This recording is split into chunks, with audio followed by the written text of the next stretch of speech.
কি খবৰ ভালনে আপোনালোকৰ? আজি মই ক'ব গৈ আছোঁ যে চৰকাৰৰ চকুত এখন ভাল আত্মসহায়ক গোট কাক বুলি কোৱা হয়? যাক সুবিধা বেছি পাব, কি কি নিয়ম মানিব লাগিব, কি কাম কৰিব লাগিব, কেনেকৈ গোটটো চলাব লাগিব, সেই গোটেইখিনি আজি আমি আলোচনা কৰিম।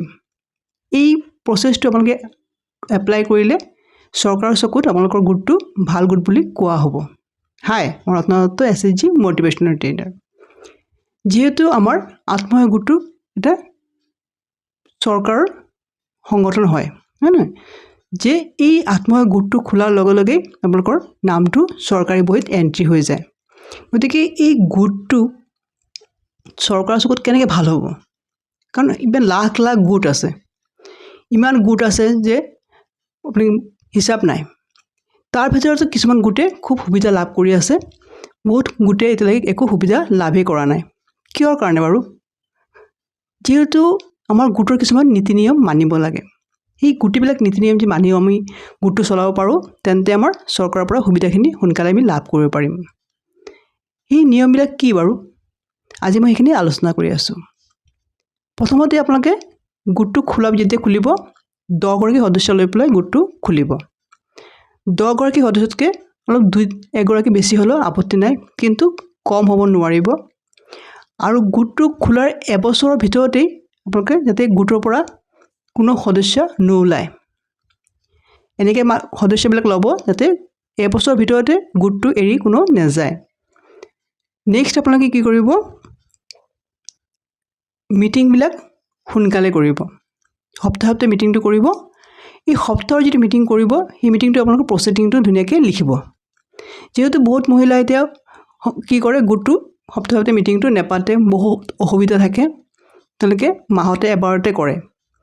তেনেকৈ কৰিলেও আপোনালোকে কিন্তু সপ্তাহৰ যিটো প্ৰচিডিং আমাৰ সেইটো আপুনি লিখিবই লাগিব। সেই প্ৰচিডিং ধুনীয়াকৈ লিখি আপোনালোকে সকলো সদস্য তাত চহী কৰিব, এণ্ড প্ৰেচিডেণ্ট ছেক্ৰেটাৰী তাত চাইন আৰু চিলটো মাৰি দিব, মোহৰটো মাৰি দিব। নেক্সট হৈছে আপোনালোকৰ গোটৰ এটা নিৰ্দিষ্ট স্থান নিৰ্ধাৰিত কৰিব। যিটো গোটত আপোনালোকে মিটিংটো কৰে, হয়তো আপোনালোকৰ 10 গৰাকী সদস্য আছে, সেই 10 গৰাকী সদস্যৰ প্ৰতিঘৰৰ ঘৰতে আপোনালোকে মিটিংটো পাতিব লাগিব। আজি যদি কাৰোবাৰ ঘৰত পাতিছে, নেক্সট দিনা আপুনি আৰু বেলেগ কাৰোবাৰ ঘৰত পাতিব লাগিব। আৰু এনেকৈ গোটটো মিটিংটো কৰিব যাতে সকলো সদস্যই মুখামুখিকৈ বহিব পাৰে। হয়তো আপোনালোকে এটা ফটো তুলি পেলাইও ৰাখিব পাৰে। ধুনীয়াকৈ প্ৰচিডিংটো তাত লিখি ল'ব। নেক্সট হৈছে উপস্থিতি। যাতে প্ৰতিটো মিটিঙতে আপোনালোকৰ 80% মহিলাই তাত উপস্থিত থাকে। যাতে আজি 10 গৰাকী সদস্য আছে, 2 গৰাকী বা 3 গৰাকী মিলি পেলাই মিটিংটো কৰি ল'লোঁ, তেনেকৈ যাতে নহয়, যাতে প্ৰতিগৰাকী সদস্যই মিটিংটো এটেণ্ড কৰে। নেক্সট হৈছে আমাৰ পৰিচালনা। এই গোটটো কোনে পৰিচালনা কৰিব বাৰু? যিহেতু আমাৰ প্ৰতিগৰাকী সদস্যৰ মাজতে 2 গৰাকী সদস্য আমাৰ কি হয়, প্ৰেচিডেণ্ট আৰু ছেক্ৰেটাৰী বনোৱা হয়। যাতে এই প্ৰেচিডেণ্ট আৰু ছেক্ৰেটাৰী ধুনীয়াকৈ গোটটো চলাব পাৰে, তেনেকৈ আমি প্ৰেচিডেণ্ট ছেক্ৰেটাৰী নিৰ্বাচিত কৰিব লাগিব। নেক্সট হৈছে আমাৰ বহীবিলাক। আমাৰ গোটৰ যি বহীবিলাক আছে, সেই বহীবিলাক ধুনীয়াকৈ আমাৰ ৰাখিব লাগিব। প্ৰতিটো বহী আমাৰ ধুনীয়াকৈ লিখিব লাগিব আৰু মেইনটেইন কৰিব লাগিব। কি কি বহী লাগে, মোৰ এটা বেলেগ ভিডিঅ' বনোৱা আছে, আপোনালোকে তাত চাই ল'ব। কেইবাটাও বহী আমাৰ তাত ৰাখিব লাগে। নেক্সট হৈছে সঞ্চয়। সঞ্চয়টো আপোনালোকে কোনোবা হয়তো বেছি দিব পাৰে, কোনোবা হয়তো কম দিব পাৰে, তেনেকৈ নহয়। আপোনালোকে সকলোৱে মিলি পেলাই আলোচনা কৰি যিটো টকা সকলোৱে দিব পাৰিব, তেনেকৈ আপোনালোকে গোট টকাটো সঞ্চয়টো ল'ব।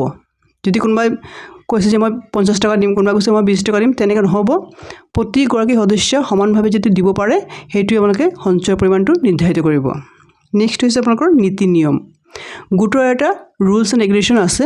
সেই ৰুলছ আৰু ৰেগুলেশ্যনটো আপোনালোকে মানিব লাগিব, যাতে প্ৰতিগৰাকী সদস্যই নিয়মমতে ঋণ লয়, ঋণ পৰিশোধ কৰে আৰু পঞ্চসূত্ৰটো মানি চলে।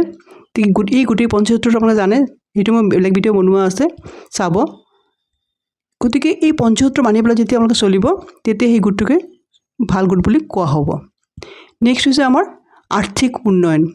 যি গোটৰ আপোনালোকে ঋণ লৈছে, সেই ঋণৰ যিটো ইণ্টাৰেষ্ট, সেই ইণ্টাৰেষ্টটো কি কৰিব লাগিব, আমাৰ গোটত জমা হয়। আৰু তাৰ পৰা আমি কি কৰিব লাগিব, আমাৰ এটা আৰ্থিক উন্নয়নৰ চিন্তা কৰিব লাগিব, যাতে আমি অকল টকা জমা কৰিলোঁ আৰু গুচি গ'ল তেনেকৈ নহয়। এই টকাৰ দি পেলাই আমি যাতে কিবা এটা কৰি পেলাই আমাৰ ইনকাম চ'ৰ্চটো বঢ়াব পাৰোঁ সেই চিন্তাটো কৰিব লাগিব। মুঠতে আপোনালোকে গোটটো খোলাৰ পিছত কিবা এটা কাম নিজে এটা আৰম্ভ কৰি ল'ব, যাতে 10গৰাকী সদস্যাই গোটৰ পৰা এটকা হ'লেও এটা ৰোজগাৰ কৰিব পাৰে।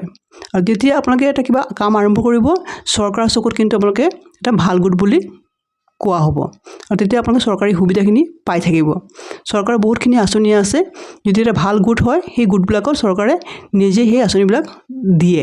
গতিকে এই আঁচনিখিনি পাবৰ কাৰণে, অনুদান পাবৰ কাৰণে আপোনালোকে গোটটোৰ ভাল গোট বুলি এটা চিহ্নিত কৰিব লাগিব আৰু এই গোটেইখিনি প্ৰচেছ আপোনালোকে মানি চলিব লাগিব, তেতিয়া আপোনাৰ গোটটো ভাল গোট বুলি কোৱা হ'ব। গতিকে ভিডিঅ'টো যদি ভাল লাগে লাইক এণ্ড শ্বেয়াৰ কৰিব, ছাবস্ক্ৰাইব কৰিব। ধন্যবাদ।